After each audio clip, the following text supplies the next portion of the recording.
त्यही हो गाइज हैन। अरूले के भन्छ के सोच्ला भनेर चाहिँ क्यामेरा तिर्साउन लजाएर चाहिँ हैन नबस्नु होला। यदि आफ्नो मन छ हैन गर्न मन छ भने चाहिँ तपाईहरुलाई युट्युब टिकटक जेसुकै गर्न मन भए अहिलेदेखि सुरु गरिहाल्नुस्। अवश्य एक दिन तपाईँ पनि सक्सेस हुने नै छ है त। त्यही हो, अब मेरो त भर्खर सुरुवात हो, त्यही पनि राम्रो भइरहेछ। थ्याङ्क यू सो मच है तपाईहरु सबैजनालाई। अनि फाइनली मेरो टिकटक चाहिँ मोनेटाइज अन भइसकेको छ। अब युट्युब पनि बिस्तारै हुनेवाला छ। त्यसैले म चाहिँ भन्छु सुरु गरिहालौँ होइन, किन यतिकै बस्ने गरम न होइन, गरे पो हुन्छ त, नगरिकन कसरी हुन्छ त होइन, लजाएर बसेर हुँदैन है गरम है। मैले चाहिँ गर्न सुरु गरिसक्यो अनि सुरु पनि भइसक्यो। सो गाइज अरू यस्तै छ, जापानको मौसम यस्तै हो, सधैँ पानी पर्न खोजिरहन्छ। यहाँ चाहिँ यस्तो दामी फुलहरू राखिरहेको हुन्छ बाटोतिर नि। Hello guys, this is Sureshi अनि वेलकम ब्याक सुरेशी युट्युब च्यानलमा तपाईहरुलाई। अनि आज चाहिँ म अलिकति सपिङ गरेर आएको। कस्तो राम्रो फुलहरू हो यो बाटोमा, बाटोभरि यस्तो राम्रो राम्रो फुलहरू छ है। अनि first of all thank you so much everyone for 100K अनि 1K सब्सक्राइबर फाइनल्ली होइन। एउटा सपना हुन्छ सबैको, अनि मेरो नि सपना थियो, त्यो सपना तपाईहरुले पुरा गरिदिनु भयो। त्यसको लागि थ्याङ्क यू सो मच मनदेखि नै। त्यही हो गाइज होइन, अरूले के भन्छ के सोच्ला भनेर चाहिँ क्यामेरा तिर्साउन लजाएर चाहिँ होइन नबस्नु होला। यदि आफ्नो मन छ होइन गर्न मन छ भने चाहिँ तपाईहरुलाई युट्युब टिकटक जेसुकै गर्न मन भए अहिलेदेखि सुरु गरिहाल्नुस्। अवश्य एक दिन तपाईँ पनि सक्सेस हुने नै छ है त। त्यही हो, अब मेरो त भर्खर सुरुवात हो, त्यही पनि राम्रो भइरहेछ। थ्याङ्क यू सो मच है तपाईहरु सबैजनालाई। अनि फाइनली मेरो टिकटक चाहिँ मोनेटाइज अन भइसकेको छ। अब युट्युब पनि बिस्तारै हुनेवाला छ। त्यसैले म चाहिँ भन्छु सुरु गरिहालौँ होइन, किन यतिकै बस्ने गरम न होइन, गरे पो हुन्छ त, नगरिकन कसरी हुन्छ त होइन, लजाएर बसेर हुँदैन है गरम है। मैले चाहिँ गर्न सुरु गरिसक्यो अनि सुरु पनि भइसक्यो। सो गाइज अरू यस्तै छ, जापानको मौसम यस्तै हो, सधैँ पानी पर्न खोजिरहन्छ। यहाँ चाहिँ यस्तो दामी फुलहरू राखिरहेको हुन्छ बाटोतिर नि। यो खोला चाहिँ ठ्याक्क मलाई नेपालको याद दिलाउँछ। यो खोलाले चाहिँ हावा सरर चलिरहेको हुन्छ होइन। यस्तै छ यो फुकुओकामा म चाहिँ होइन। अब यो चाहिँ अलि यस्तै गाउँ एरिया छ, तर मलाई चाहिँ यही ठाउँ नै एकदम दामी मन लाग्यो हेरेर हावाले। ल यो हो नि त रियल फिल होइन। हामी नेपालीलाई मनपर्ने भनेको हावापानी हो। सो मलाई चाहिँ हावापानी मन परेको छ। अनि मलाई नेपाल जस्तो लाग्छ यो चाहिँ, यो ठाउँ चाहिँ।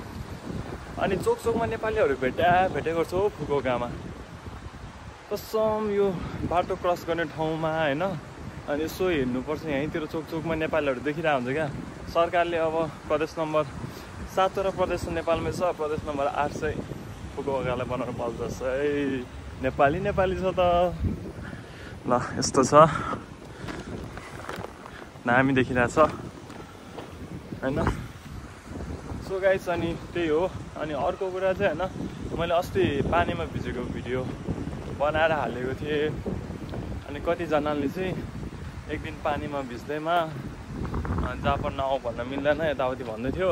तर मैले चाहिँ पानीमा भिजेको कारण चाहिँ नआऊ भन्न खोजेको चाहिँ होइन है।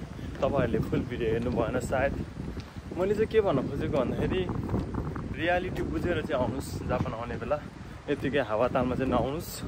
अनि किनकि पछिल्लो समयमा जापानमा चाहिँ नयाँ नेपाली स्टुडेन्टहरू चाहिँ आएर यहाँ चाहिँ अब रियालिटी बुझ्दैन जापानको, अनि कन्सल्टेन्सीले भने जस्तै सोचेर आउँछन्। त्यसपछि यहाँ आएर काम पाउँदैन होइन। अब काम नपाइसिँदै त अनि पैसा हुँदैन, खाना पाउँदैन, गाह्रो हुन्छ। त्यसपछि अनि सुसाइड गर्ने केसहरू बढिरहेको। किनभने नेपाल हुँदा धेरै सपनाहरू बोकेर आएको, यहाँ आएपछि अब त्यो पुरा गर्न नसकेर होइन डिप्रेसनमा गएको केसहरू एकदमै बढिरहेछ नि त।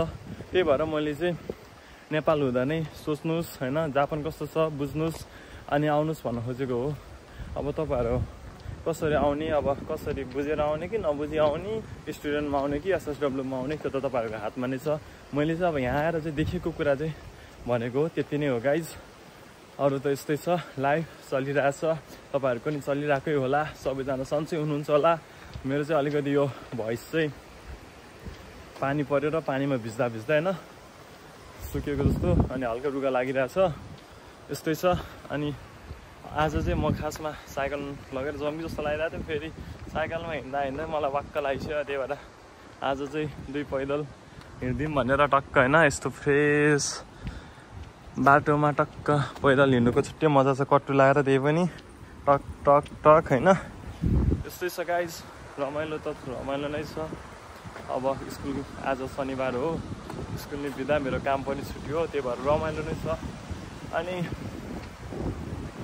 जापान चाहिँ अब कस्तो भने तपाईँहरूलाई होइन मलाई सोधिरहेको हुन्छ यस्तो हुँदो रहेछ यताउति होइन कस्तो हुन्छ दाइ हामी आउन लागेको भनेर सोधिरहेको हुन्छ भाइ बहिनीहरूले साथीहरूले। अब मैले कस्तो भन्ने होइन, अब सबैको आफ्नो स्टोरी हुन्छ। यहाँ चाहिँ अब सबैले आउने बित्तिकै काम पाउँछ भन्ने पनि छैन। अब सबै स्कुलले काम पनि खोजिँदैन, अनि फेरि नराम्रै पनि हुन्छ भन्न नि सकिँदैन। किनकि अब तर म चाहिँ एउटा चाहिँ के भन्छु भने यदि तपाईँहरूको आफ्नो मान्छे चाहिँ जापान हुनुहुन्छ भने उहाँहरू नै भएको ठाउँतिर तपाईँहरू जानुभयो भने चाहिँ तपाईँहरूलाई काम खोज्न अलिकति इजी हुन्छ। अनि केही परिहाल्यो भने नि भन्न सक्नुहुन्छ है। एक्लै एक्लै आयो भने चाहिँ तपाईँहरूलाई अब गाह्रो हुन्छ। अब सुरुमा कसरी काम खोज्न केही पनि थाहा हुँदैन, ल्याङ्ग्वेज हुँदैन है। त्यही भएर चाहिँ सकेसम्म आफै मान्छेहरू भएको ठाउँतिर ट्राई गर्दा नि राम्रै होला जस्तो लाग्छ। त्यही हो। अब मैले चाहिँ अब यहाँ आएर काम पनि पाइहालेँ चाँडै नै, 20 दिनमा काम पाएँ। 20 दिनमा काम पाउनु भनेको मलाई चाहिँ जहाँसम्म लाग्छ राम्रै हो जस्तो लाग्छ है। अनि काम पनि मैले ट्रायल मार्केटमा गरिरहेको छु, राम्रै छ काम पनि। त्यही हो, एउटा कामबाटै 1,50,000 त्यस्तै हुने रहेछ। अनि अब अहिलेको लागि एउटा काम ठिकै हो होइन। अब केही समयको लागि अब बिस्तारै ह्यान्ड क्यासहरू अब त्यस्तो हुँदैछ। त्यही हो गाइज, तपाईँहरू पनि सोचेर बुझेर आउनु। पानी पो पर्न थाल्यो त हो, अलिअलि सिम पानी पर्न थाल्यो। यस्तै छ जापान, बुझेर आउनुहोस्, सफल हुनेछ। तर तपाईँले सङ्घर्ष गऱ्यो भने अवश्य पनि है। यहाँ चाहिँ यस्तो यस्तो हुन्छ है, रोडहरू पनि सफा चाहिँ सफै हुन्छ यहाँ। तर आज चाहिँ यहाँ पानी परेर हावा चलेर होला, सायद पातहरू झरेर चाहिँ नत्र चिटिक्क परेको हुन्छ नि। अनि मैले नबुझेको कुरा यो जापानमा हरेक घरको पछाडि गाडी, हरेक घर अगाडि पछाडि गाडी चाहिँ हुन्छ। तर मैले मान्छे देख्दिनँ यहाँ बाटोमा, के हो खास कुरा म त पुरै बुझ्दिनँ। गाडी नै गाडी छ, मान्छे खासै देखिँदैन। स्कुल पनि छ फेरि ठुल्ठुलो है, मान्छे नै देखिँदैन। यहाँ चाहिँ त्यो चाहिँ स्कुल हो यहाँको। स्कुलहरू नि हुन्छ, ठुल्ठुलो पार्कहरू नि हुन्छ है, गाडीहरू चाहिँ हुन्छ। बाटोतिर मान्छे हिँडेको चाहिँ खासै देखिँदैन क्या। अनि मलाई अर्को अचम्म लागेको कुरा चाहिँ यो जापानमा के हो भन्दाखेरि होइन, नेपालमा त कुकुरहरू होइन 1-2वटा बाटोमा त भुकेर हिँड्छ क्या, भुकेर हिँड्छ क्या। कुकुरहरू पुरै भुक्छ नि त, हल्ला गर्छ, टोक्न आउँछ। अचम्मको कुरा चाहिँ मलाई यहाँ जापानमा कुकुरहरू डोराएर मान्छेहरू हिँडिरहेको हुन्छ। कुकुरहरू त्यो देख्छ नि, मैले अहिलेसम्म त्यो कुकुर भुकेको सुनेकै छैन क्या। अचम्म चाहिँ मलाई त्यही कुरामा लाग्छ क्या। ल मान्छे त शान्त छ यहाँ, कुकुर पनि शान्त के। अनि मलाई चाहिँ के लाग्छ नि, सानैमा यसको चाहिँ पुरै जिब्रोतिर सुई हालेर चाहिँ भुक्न नमिले बनाएर राख्यो हो कि के हो जस्तो लाग्ने क्या। अब हुन्छ नि भुक्दै भुक्दैन। अनि बिरालो पनि देखिरहेको हुन्छ है, नेपालतिर त बिरालो पनि पुरै कराइरहेको हुन्छ। यहाँको त मैले बिरालो पनि अहिलेसम्म कराएको सुनेकै छैन क्या। अनि अचम्म लाग्छ ल के हो जस्तो क्या। अब मान्छे त शान्तमा बस्यो ल ठिक छ, मान्छे त अब बस्छ। तर कुकुर बिरालो पनि त्यस्तै क्या। अब यस्तै छ म बस्ने ठाउँ एरिया चाहिँ टक्क गाउँ हो, तर राम्रो छ। अनि अलिकति उता पुग्ने बित्तिकै बजार पनि आइहाल्छ। मलाई चाहिँ राम्रो लाग्छ, जे होस् राम्रै ठाउँमा आइपुगेछु जस्तो लाग्छ है। जापानको फुकुओकाको यो किताकिसुको म चाहिँ ओहारा गएकोमा आउनु परेको हो। राम्रै ठाउँमा जस्तो लाग्छ। जे होस् हावासहरू आनन्द आउँछ क्या यसो हिँड्दाखेरि। त्यही हो गाइज होइन। थ्याङ्क यू सो मच तपाईँहरूको सपोर्टको लागि। 100K भ्युज अनि 1K सब्सक्राइब पुगिसकेको छ। अझै पनि सपोर्ट गर्नु पऱ्यो होइन, गरिराख्नु पऱ्यो। अनि तपाईँहरूलाई केही भन्नु मन छ भने कमेन्ट गरेर सजेसन पनि दिन सक्नुहुन्छ मलाई, कस्तो खालको भिडियो बनाऊ भनेर होइन। सबै चाहिँ तपाईँहरूले गर्न सक्नुहुन्छ। त्यही हो, म अनि ट्राई गर्नेछु हरेक दिन आफ्नो बेस्ट दिनलाई। त्यही हो guys, thank you so much. Thank you so much sayonara आजको लागि चाहिँ।